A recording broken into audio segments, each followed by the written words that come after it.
What is your kryptonite? If someone wants to rob me, all they have to do is show up to my door, say World War II was nice because it was a just war, and they'll have multiple hours to truck all my possessions away while I stand at the front door ranting about how misguided that attitude is, utterly unaware of my surroundings as I semi-coherently shadowbox against an absent foe about the reality of war aims at the time and the far-reaching effects of colonialism, usually kryptonite. A fictional radioactive substance that is the only thing capable of hurting or weakening the otherwise invulnerable superhero Superman. Exposure to kryptonite nullifies Superman's powers and immobilizes him with pain.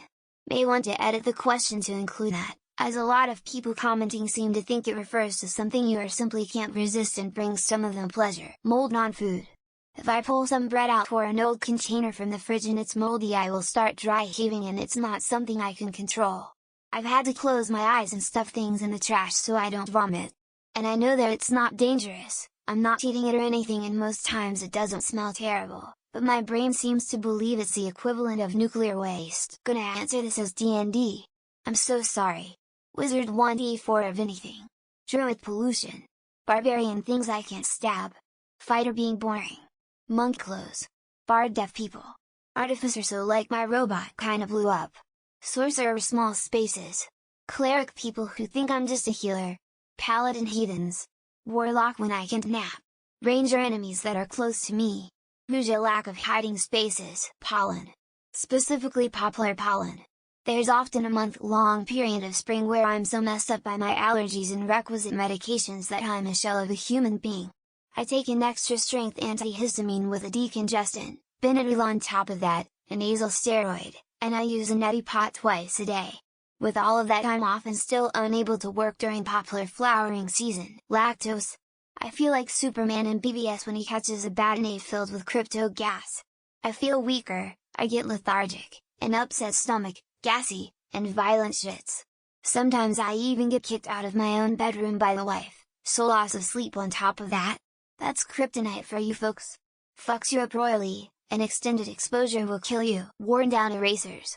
If you pick up an eraser, and there's even the slightest chance that the eraser is worn down and the metal ring might rub the paper, even if I'm across the room, I will get epic nuclear heebie-chills down my spine and be useless to humanity for 5-10 minutes. God, I'm all clenched just typing that. Trashy girls who get really needy, really quick and talk dirty to me at inappropriate times about what they want me to do to them. Like texting me while I'm working and telling me she can't wait to feel my tongue between her lips, or about how wet she is or how she can't wait to suck me dry when she sees me. Mean women. I don't know why, probably some hidden childhood trauma, but my kryptonite has always been mean, bitchy women. Even if I hate them because of their attitude, I am also very attracted for some reason. It's nothing I've acted on, just a real turn on. I hate being this way. Nuclear bombs. Radiation. Bullets. Tomahawk missiles. Explosives of any kind really. Heavy objects falling on me. Heavy objects hitting me. Being stabbed. A lot of diseases and viruses. A falling the wrong way. Chupacabras. My own body. The list is pretty long, man. Being touched.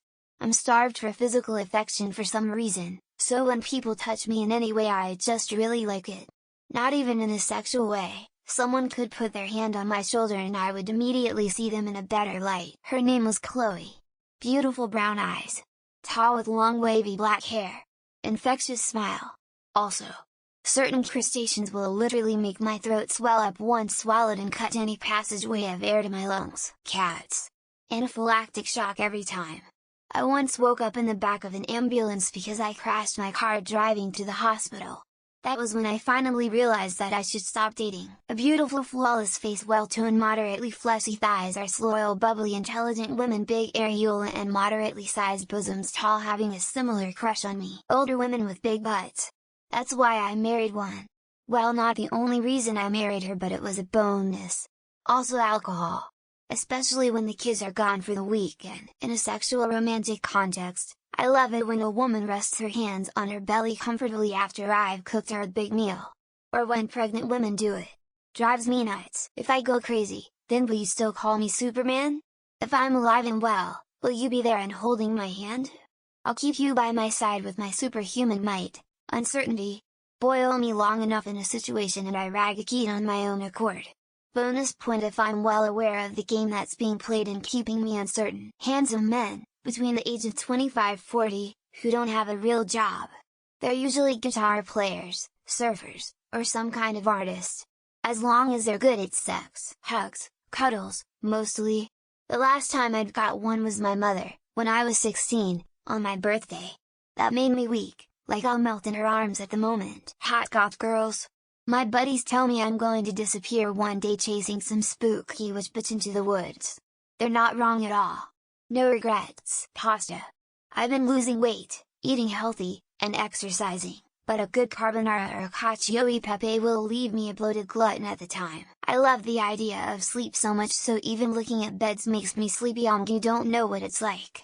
Maybe I have long COVID or something. Going outside. I'm an introvert with anxiety, you can imagine how going outside is for me, but I'm okay. I have a girlfriend to keep me calm. Lol. Anything to distract from anxiety. Games, food, TV etc. Severe ADHD and anxiety. A lot of executive dysfunction and avoidance. I can't stop. Amphetamine sulfate. Love this stuff, but last time I did it I developed a psychosis that lasted for 6 months. Haven't touched the stuff since. Latin women who bake pastries. Would happily run a train full of kids off a cliff if Salma Hayek offered me a fresh cream cheese tart. In short, soccer girls, or girls with glasses. Not all types of glasses. Just glasses that fit their face shape, if that makes sense. Doctors' healthcare costs. Love to feel healthy and get things taken care of. Loathe how much time, energy, and money it takes. Men with nicely trimmed up beards. Something about guys with facial hair and dark hair and light eyes drives my heart crazy. The seams of socks not being in the right spot. I used to curl the seams under my toes before putting shoes on as a kid. Big titty goth bitches, small titty goth bitches, short goth bitches, muscle mommy anime goth bitches, well-seared steak. Women who shed tears. Not the loudly bawling type but the ones who shed quiet silent tears. My heart melts immediately. People being interested in stuff that I like. I immediately focus on them and show them everything I can that's related. Talking to other people. Meeting new people. I simply can't and feel extremely uncomfortable in social situations. Coconut. If I can't taste the faintest whiff of coconut I will either puke all over you or stop being your friend. Music. And by music I mean heavy metal. And by heavy metal I mean Iron Maiden heavy metal gods, rock on gesture, cool face, pumpkin spice flavored stuff. I'm a 37-year-old man, but this time of year awakens my inner basic Becky. My wife says it used to be dirty blondes. I did in fact put my dick in a lot of crazy back in the day. Redheads with freckles and green eyes. I just melt when I see a gorgeous redhead girl like that. My husband. Just the thought of him makes me melt inside and feel all warm, fuzzy and giddy. Latina women with big foreheads, pink lips and a nice ass that wear hoop earrings regularly. Huge projected tits with close center gore. Small areola and little ghost nipples. A fucking hot and physically fit woman making bold, sexual advances towards me. Too much oxygen. I've heard everyone exposed to it is destined to die someday. 6 feet 6 inch southern boy with a southern deep growl, long blonde hair and a beard. Tall women. I'm already tall enough and don't want short kids. Sorry not sorry. Apparently slutty women with daddy issues and bipolar disorder. Man shrugging, man shrugging, man shrugging. My anger issues a lot harder to hold on to for a while. Just trying to hold on. Clearly the concept of kryptonite is not clear for everyone on this sub. Petite chicks with pale skin, covered in tattoos, and black piercings, hot face. That one time when a girl called me honey in an affectionate manner. Ask Reddit questions which post the same fucking question from a week ago. Myself because I probably have depression and really low self-esteem. Silver, garlic, water that has been blessed by a holy man, big butts. Snakes no matter how big or small. I'll run like a little bitch. Food, smiley face, if I am mad, give me food, ESP my fave and I will be okay. Garlic. I love the taste but feel really bad if I eat it. People who sign off their messages with love and light. Apparently, girls with borderline personality disorder. Hot midriff action, especially with some light abs, eyes. Big titted brunettes that have had enough of my shit. Anything sold in packaging that has a matte finish,